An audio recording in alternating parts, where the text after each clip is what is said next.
Bonjour Michel. Pour les besoins de cette interview confession, vous avez choisi de ne pas apparaître à visage découvert. Vous avez demandé que votre voix soit elle aussi masquée. Et vous avez choisi de vous adresser à un média libre. Est-ce que vous pouvez nous expliquer pourquoi ? Oui, bonjour. En effet. Ce que je souhaite dire, c'est trop important pour que je puisse me permettre de le faire autrement que de manière anonyme. Les enjeux, les risques pour mes proches, pour moi-même, même pour vous, ça pourrait conduire à des actions répressives, donc je ne souhaite prendre aucun risque concernant ce que j'ai à révéler quant à mon travail. Donc, pour résumer rapidement ce qui nous a conduit à ce rendez-vous, vous nous avez contacté en fournissant une liste impressionnante de détails et en nous expliquant brièvement votre rôle au sein d'une cellule directement liée aux plus hautes instances de l'État français. Vous pourriez nous expliquer quel est votre rôle ? Oui, je suis d'abord militaire, mais je veux exercer mon droit d'expression malgré mon devoir de réserve en dénonçant ce que je sais, afin que les Français apprennent ce qui se passe au niveau de l'État. Je travaille depuis plusieurs années dans une cellule spéciale qui est dédiée à la collecte électronique de renseignements. Vous voulez dire la DGSE ou la DGSI ? Non, pas du tout. Il s'agit d'une cellule beaucoup plus discrète. Les informations que nous collectons sont directement transmises au sommet de l'État où ensuite elles sont traitées. Vous pouvez nous parler de votre métier un peu plus, votre rôle à vous ? Oui, je suis lié à une unité secrète de surveillance, en quelque sorte, on pourrait dire que je suis un hacker. Alors en français, on dirait un pirate informatique, mais c'est pas une très bonne expression, parce que le rôle d'un véritable hacker, c'est précisément de s'introduire partout, là où les accès sont limités, voire interdits. Donc vous piratez des banques de données, des sites informatiques, des entreprises ? Non, pas du tout. Non, je suis un hacker gouvernemental. Mon patron, c'est l'État. Et mon travail, c'est uniquement la récolte de renseignements, la surveillance. Mais alors votre travail est complètement légal, pourquoi vous insistez sur l'anonymat ? Alors, c'est-à-dire que mon travail est officiel en qualité de militaire, bien sûr, mais mes activités ne sont pas forcément très légales. C'est d'ailleurs ce qui m'a motivé pour vous contacter et pouvoir en parler. De quelle manière sont collectées ces informations ? Par tous les moyens possibles dont nous disposons. On va dire des écoutes téléphoniques, de la surveillance internet, des caméras discrètes, des filatures physiques, de la récupération auprès d'indics, tout ce qu'on peut avoir sous la main. Il y a quelques mois, par exemple, le grand public apprenait que la CIA et la NSA, après avoir mis la France entière sous écoute, nous avaient donné accès à la technologie dont ils disposaient. Il n'a pas fallu beaucoup de temps pour que des personnes chez nous soient formées et prennent en main les outils qui nous étaient offerts. Par exemple, en théorie, pour mettre un téléphone sur écoute, la personne qui conduit l'enquête doit travailler dans le cadre d'une commission rogatoire, c'est-à-dire obtenir une autorisation d'un juge d'instruction, d'une autorité, et ça n'est accordé que sur les bases d'un dossier solide de présomption d'activité illicite ou dangereuse. De même qu'intercepter des emails, placer un tracker GPS, tout ça, ça doit être justifié. Un tracker GPS, ça sert à quoi ? C'est une puce, une puce électronique, c'est minuscule, c'est une puce qui reçoit des données satellites GPS et GLONASS, qui sait à chaque instant où se situe la cible sur la surface de la planète. Il va retransmettre ces données via le réseau de téléphonie mobile vers la cellule Richelieu, donc à laquelle j'appartiens. Tous les smartphones en sont équipés, mais il existe aussi des petits appareils qui peuvent être placés n'importe où et qui ont exactement la même fonction. C'est un peu de la science-fiction tout ça, vous travaillez dans un film de James Bond. Non, pas du tout là, vous êtes un peu à la traîne. Non, en fait, vous achetez ça Pour quelques dollars, c'est disponible sur Internet. Vous pouvez traquer, si vous voulez, votre voiture si elle est volée, votre chien s'il se perd, surveiller les activités de votre femme si vous en avez envie, de vos enfants, de vos ados, peu importe. Mais ça, c'est pas forcément illégal. Non, ça c'est pas illégal. Lorsque c'est regardé ou présenté sous cet angle, ça reste tout à fait légal. Ce qui est légal par contre, c'est lorsque l'État surveille de manière préventive des personnes innocentes et en dehors de toute enquête légale, sans que ces personnes ne fassent l'objet d'un quelconque soupçon judiciaire. Oui, comme vous venez de le dire, le public est appris par une révélation de Wikileaks, suite à des informations de Snowden, que la NSA et la CIA ils ont la capacité technique d'espionner et collecter des informations sur la quasi-totalité des Américains. Oui, mais pas seulement les Américains. D'ailleurs, je pense que si l'info n'avait pas fuité, aujourd'hui, personne ne saurait que plusieurs gouvernements, dont le gouvernement français, peuvent espionner en permanence chaque citoyen à n'importe quel moment de sa vie. C'est très difficile aujourd'hui d'y échapper. L'administration Obama avait mis en place un plan redoutable d'espionnage de masse et aujourd'hui nous avons en France à notre disposition tous les outils qu'ils ont pu développer. Je viendrai plus tard si vous voulez bien. Revenons à vos activités professionnelles. Donc vous cherchez des mouchards GPS? Non, pas du tout. Non. Moi je ne place rien. Ce sont des collègues d'autres équipes qui placent le matériel, les mouchards GPS, les caméras, les branchements sur les lignes téléphoniques terrestres, les écoutes Wi-Fi, etc. Des caméras? Oui, des caméras. On surveille nos cibles avec des caméras. Elles sont elles aussi minuscules. Pas plus grosses que celles qui équipent la plupart des smartphones, et on reçoit les images, le son, sous forme codée via Internet. Ce sont vos collègues qui placent, comme vous dites, mais où, chez qui? Chez des personnes qui sont désignées par notre hiérarchie.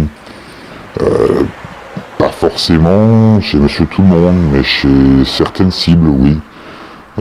Dans leur maison, leurs appartements, dans des bureaux aussi. On va dire que depuis 3-4 ans, on en place aussi dans des lieux publics appelés shows.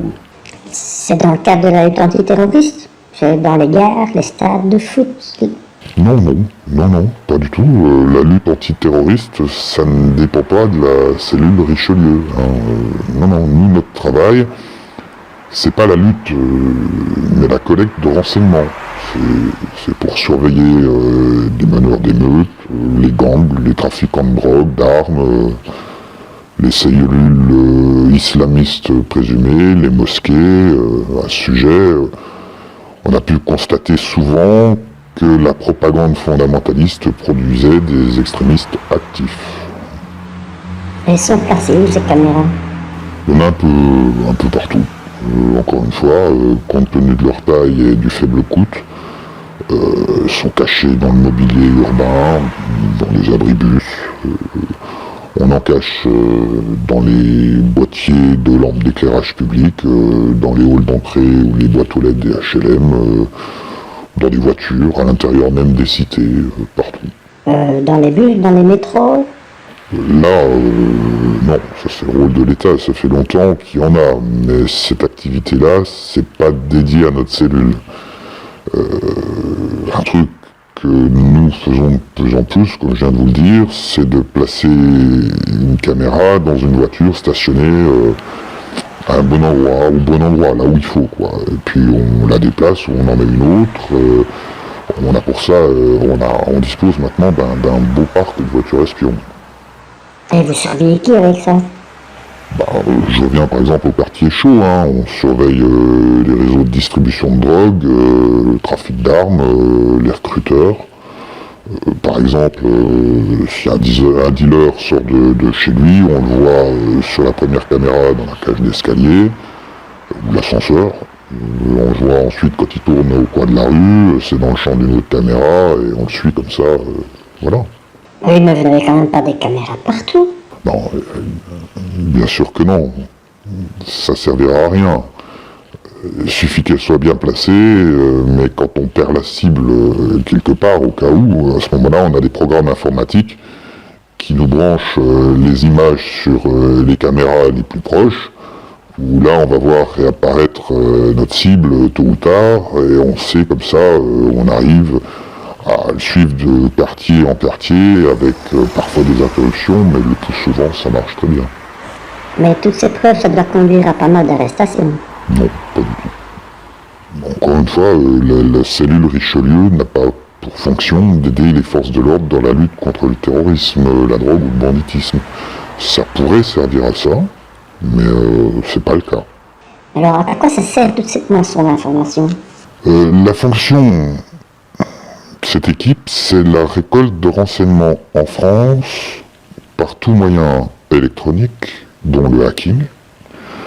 Le but officiel déclaré au personnel, c'est d'assurer la sécurité nationale, d'assurer l'ordre public, mais nos cibles sont diverses, les thématiques aussi, le terrorisme, le trafic de drogue, le trafic d'armes, les explosifs, le trafic d'êtres humains, l'islam avec toutes ses activités, naturellement, les membres actifs, les mouvements protestataires, que ce soit des étudiants, des syndicats, des filières de transfert, de regroupement d'immigrés et autres, j'en passe, quoi.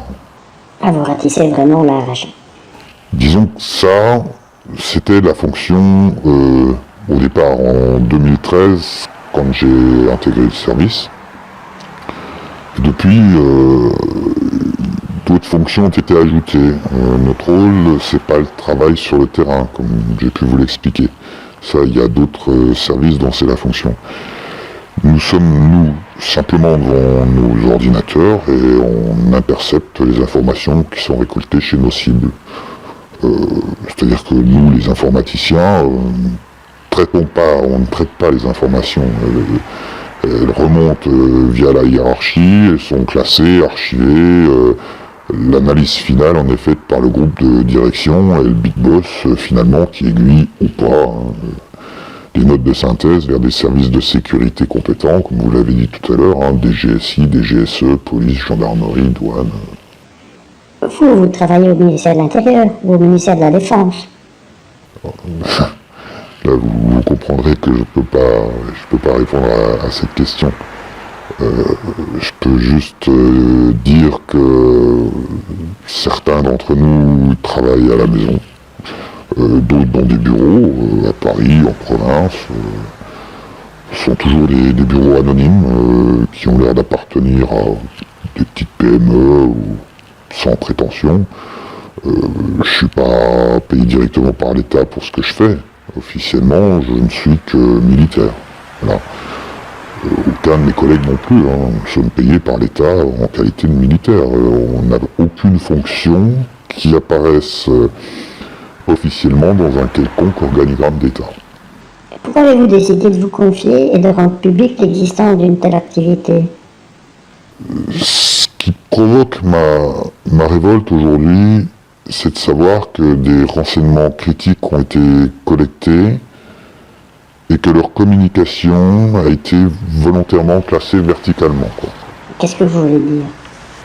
Ils ont atterri à la poubelle, ou de toute façon ils n'ont pas été communiqués aux services compétents, spécialisés pour empêcher certains attentats, alors que nous disposions de toutes les infos depuis des mois. Précisément un peu. Ça a coûté quand même très cher à la France et à ses citoyens. Les événements du 13 novembre 2015, ces massacres auraient pu être évités. On avait suffisamment d'informations pour piéger des terroristes et empêcher divers attentats. Mais vos accusations sont graves. Vous sous-entendez que certains projets d'attentats étaient connus et n'ont pas été déjoués. Oui, parfaitement. Bizarrement, seul l'attentat contre Hollande au Stade de France a été déjoué.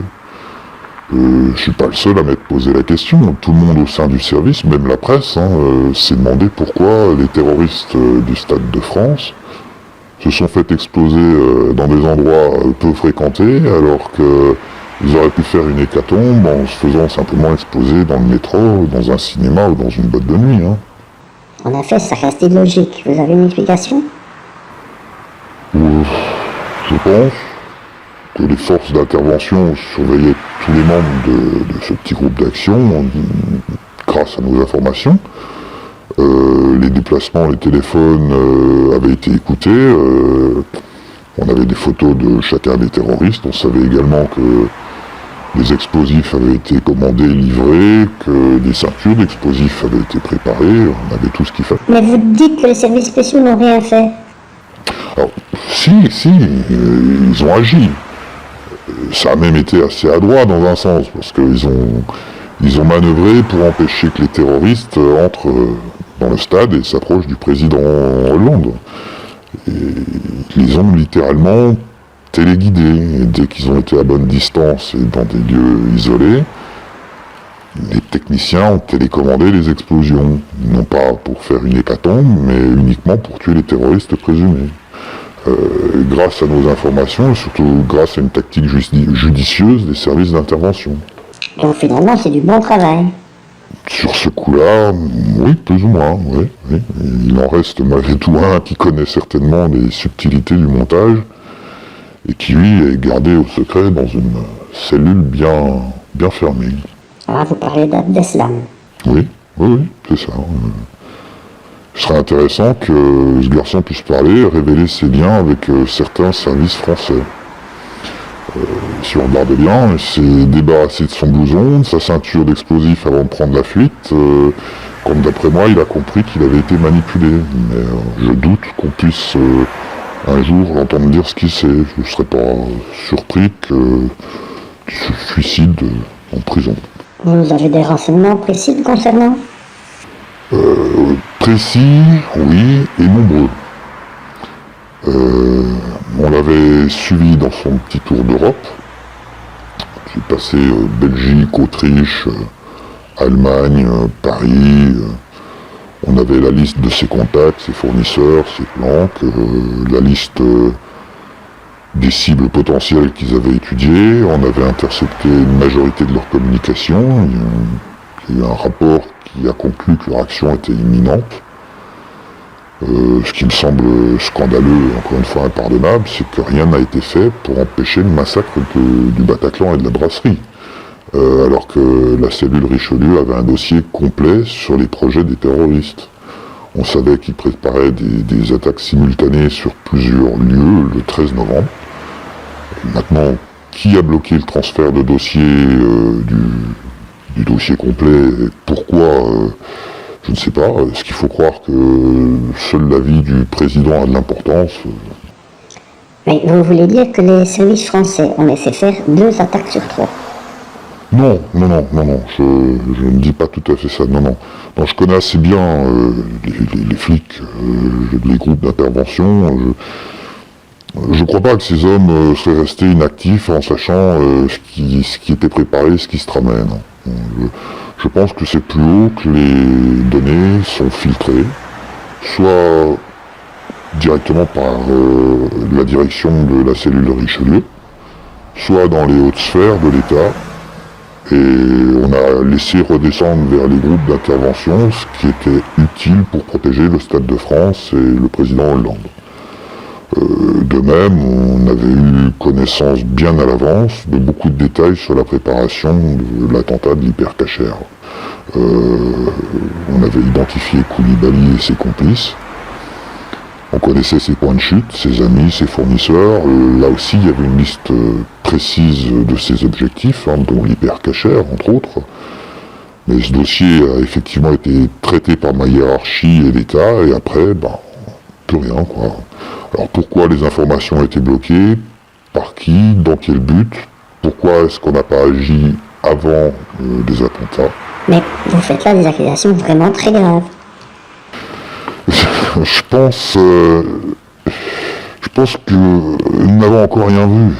on a eu droit pour le moment qu'à l'apéritif. C'est rien à côté du reste et de ce qui se prépare. Il y a eu, comme vous le savez, les attentats de Bruxelles. Là, je sais parfaitement que tous les acteurs connus aujourd'hui, encore une fois, on les avait fichés, classés. Ils étaient tous surveillés par notre cellule. Il y avait un énorme dossier sur leurs préparatifs car ils étaient en contact avec plusieurs islamistes actifs en France. On savait où et par qui ils ont reçu les explosifs.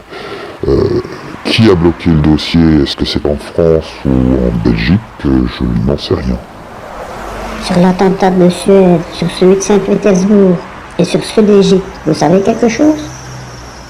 Sur l'Égypte, les deux attentats d'Égypte, non, je dois avouer qu'on n'avait rien, on n'a rien vu arriver. Par contre, pour la Russie et la Suède, oui, on avait des infos et elles ont été remontées à qui de droit, oui. Et donc vous dites qu'il n'y a jamais d'action préventive à la suite de vos enquêtes? Je suis sûr qu'il y a une suite à chacun des rapports que nous transmettons, mais pas forcément celle à laquelle on pourrait s'attendre. Les exemples que je viens de vous décrire sont parmi les plus sinistres, hein. Il en existe beaucoup d'autres qui rappellent malheureusement les heures sombres de la stratégie de la tension dans l'Italie des années 70. Ils sont heureusement pas tous aussi sinistres. Il en reste pas moins machiavélique. Ça finit malheureusement toujours par un extraordinaire exercice de communication médiatique où les politiciens ou le politicien du jour va apparaître comme un héros, quoi, hein. Vous avez d'autres exemples? Oui, des exemples. C'est pas forcément ce qui manque. Si on parle de la surveillance du trafic de drogue, du trafic d'armes, de l'endoctrinement islamique ou du recrutement des réseaux, oui, on a des exemples. Je prends simplement le trafic de drogue, hein. On va apprendre lors d'une surveillance banale que une livraison de MDMA d'un labo clandestin X, qui est parfaitement connu par nos services, est donc arrivé dans le réseau de distribution d'un individu Y. On sait que les pilules seront écoulées le week-end dans les boîtes de nuit, dans les bars, dans la rue. On connaît parfaitement le circuit de distribution. Chacun sait aussi que ces drogues sont particulièrement dangereuses, elles sont pleines de sous-produits toxiques. On a des enquêteurs qui font un dossier, celui-ci remonte tout le courant hiérarchique et puis plus rien, quoi. Le lundi matin, vous apprenez par la presse que le SAMU a été débordé durant le week-end avec un afflux démesuré de personnes dans des services d'urgence pour des usages de drogue bon marché, de mauvaise qualité, qui a mal tourné. Parfois, il y a un mort, ou vous avez un drogué qui finit converti en légumes. Mais pourquoi il n'y a pas de saisie, d'arrestation, puisque les acteurs semblent tous connus? Alors, les justificatifs qui nous sont donnés par la hiérarchie, c'est toujours oui, mais on n'est pas certain, on attend, on prend pas le petit poisson, on va attendre le plus gros, on n'a pas suffisamment de preuves pour intervenir. Puis bon, il y a d'autres choses, hein. Il y a le trafic et sous couvert ou organisé par certains services de lutte antidrogue, hein, comme a pu le démontrer dans son enquête récemment Bernard de la Villardière. On a aussi la bonne gestion des indices, hein, qui obligent ou qui incitent les services de police à ne pas intervenir sur certaines affaires qui sont mises à jour par nos dossiers. Par exemple, récemment, hein, l'affaire Luaka, qui est devenue un formidable enfumage médiatique, hein. C'est l'arbre qui cache la forêt, quoi, hein. Vous avez une association qui a été créée pour masquer quelques informateurs sous couverture d'emploi d'animateurs de quartier. On avait la police qui recevait une bonne moisson d'informations qui venait jusque-là de manière normale, et puis malheureusement des flics de quartier ont voulu interpeller un suspect, et là Théo est intervenu. En gros, un simple contrôle de police de routine qui se transforme en bagarre, et notre meilleur indique la source régulière de tuyaux fiables qui se retrouve aux urgences, avec ce que ça a donné. 700 000 euros versés par l'État à la famille Luaka ont disparu, puis notre source de renseignement s'est éteinte, quoi. Donc depuis, étonnamment, silence total des médias, quoi. La cellule Richelieu intervient donc dans beaucoup d'affaires de police. Pas seulement. On passe de plus en plus de temps maintenant à espionner la vie privée des gens, et ces informations sont surtout à l'usage, je dirais, politique, même de base politique, quoi. Mais donc, le cabinet noir, c'est ce que dénonce M. Fillon, c'est la cellule Richelieu. Ah non. Nous sommes juste un des circuits d'un système beaucoup plus large et plus complexe. Je dirais que le cabinet noir, c'est une petite poignée de personnes au sommet de l'État. Ah bon, la politique, quel est votre rôle là-dedans? Moi, aucun. Je ne fais pas de politique. La cellule s'occupe de plus en plus d'affaires politiques. Tous les candidats à la présidence sont hackés par la cellule Richelieu. Les partis, les secrétaires des hommes politiques, les amis, les femmes, les maîtresses. Si vous saviez ce qui se raconte sur l'oreiller, c'est assez étonnant. D'ailleurs, l'histoire des descendants qui a été révélée, ça devient un conte moral pour enfants. À ce point-là. Ah oui, on enregistre les téléphones des enfants de nos politiciens, on obtient comme ça des heures de conversation de famille, des vidéos avec une simple webcam sur un ordinateur, ou un système de vidéosurveillance installé dans une maison naturellement. Et le pire, c'est que c'est avec l'argent des contribuables. Ce sont vos impôts qui paient tout ça pour que quelques mégalomanes, je dirais, nous volent notre démocratie. Ça a vraiment une telle ampleur? Oui, parce que toutes les conversations téléphoniques sont interceptables. Une majorité de smartphones, de tablettes, d'ordinateurs ou autres peuvent héberger des virus ou des backdoors qu'on place pour vous écouter. Même quand vous ne téléphonez pas. Dans certains cas, même si l'appareil est éteint, on arrive aussi à vous géolocaliser. Dans l'affaire Fillon, par exemple, on sait très bien quel était l'emploi du temps de Madame Pénélope Fillon.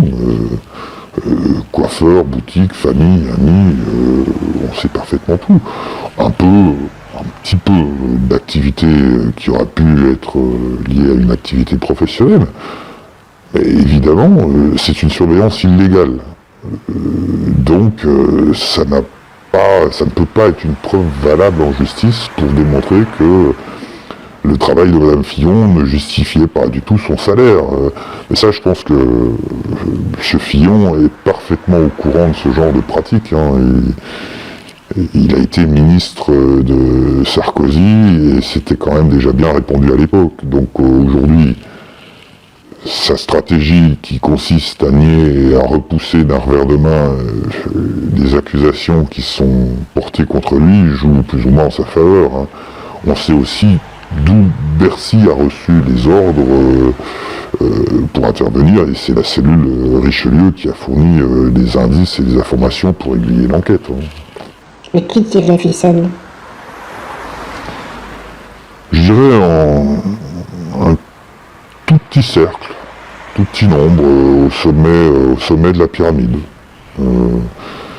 Ce qui est paradoxal, c'est qu'on révèle aujourd'hui l'existence d'un cabinet noir, alors que depuis des années, le président Hollande fait surveiller ses collaborateurs, même les plus proches, ainsi que sa propre famille.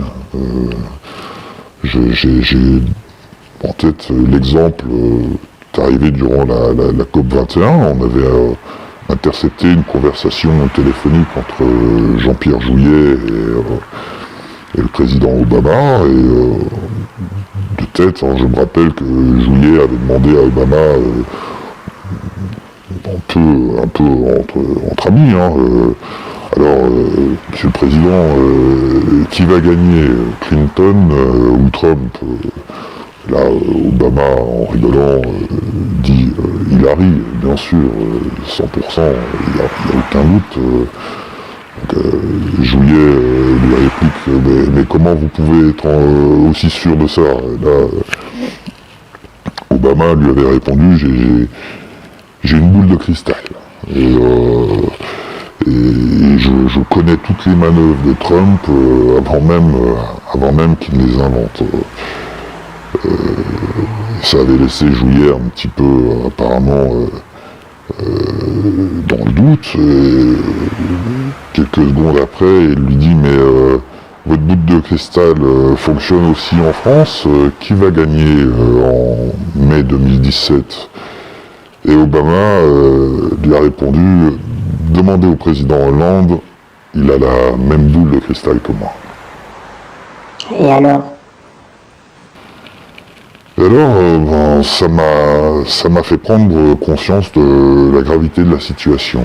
Vous savez, des dossiers perdus dans les couloirs des administrations ou dans les antichambres des palais de la République, c'est pas nouveau, c'est pas quelque chose de récent, ça a toujours existé. Mais ce qui se passe maintenant, je crois que c'est beaucoup plus grave. Mais pourquoi? Qu'est-ce que vous voulez dire par là? Les bavures, les dossiers enterrés pour des raisons obscures, j'arrivais encore à me fabriquer des excuses là-dessus. Mais maintenant, je crois qu'on attaque directement la démocratie. Truquer des élections, c'est renier tous les fondements de la République. En gros, la révolution de 1789 n'aura servi à rien. On a aujourd'hui un petit club de politiciens véreux qui se perpétuent dans le pouvoir, avec un semblant d'alternance, d'opposition fictive, mais finalement, quand on regarde bien, il règne de manière aussi peu démocratique qu'un Louis XIV ou un Saddam Hussein. Avec tout ce que vous savez, vous pourriez témoigner devant la justice. Non, ce qui me concerne, c'est hors de question. Je crois que, dans le meilleur des cas, je finirai comme la policière Sandra Bertin, qui a été trahie par sa hiérarchie sous la pression du pouvoir politique. Sa carrière aujourd'hui est définitivement pourrie, terminée. Et au pire des cas, je vous laisse imaginer ce qui pourrait m'arriver. Ben non, expliquez-moi. Je ne veux pas laisser planer une menace de mort permanente sur mon entourage. Je ne vous donnerai pas de détails sur ma vie privée. Si j'ai une femme ou des enfants, des frères, des sœurs, ou même si j'ai un chien, ce sont des détails qui pourraient permettre ou conduire à mon identification parmi mes collègues. Donc je ne vous dirai rien. Mais là, vous faites un cinéma, vous avez vraiment peur d'être suicidé, comme on dit?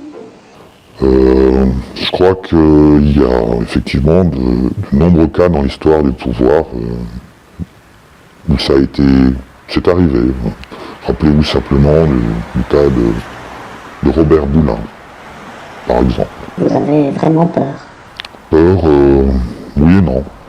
Disons que j'ai pris soin quand même de prendre de bonnes précautions. J'ai constitué un épais dossier avec des enregistrements, des noms, des témoignages, constitués en plusieurs exemplaires, qui ont été placés pour chacun dans des endroits sûrs et qui seront révélés le cas échéant. Et donc maintenant, vous allez regarder et rien faire? Je je crois que je peux malheureusement rien faire de plus que ce que j'ai décidé de faire avec vous, de témoigner. Qu'est-ce que vous diriez pour conclure?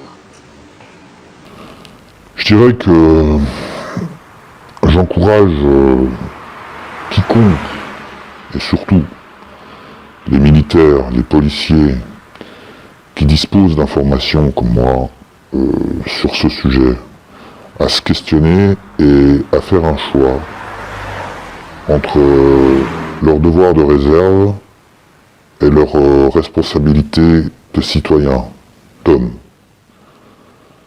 Tout simplement, je leur dirais, défendez votre démocratie parce qu'elle est en danger. Bien, merci Michel pour avoir effectué cette démarche. J'espère que votre message sera perçu et que d'autres suivront votre exemple. C'est moi qui vous remercie.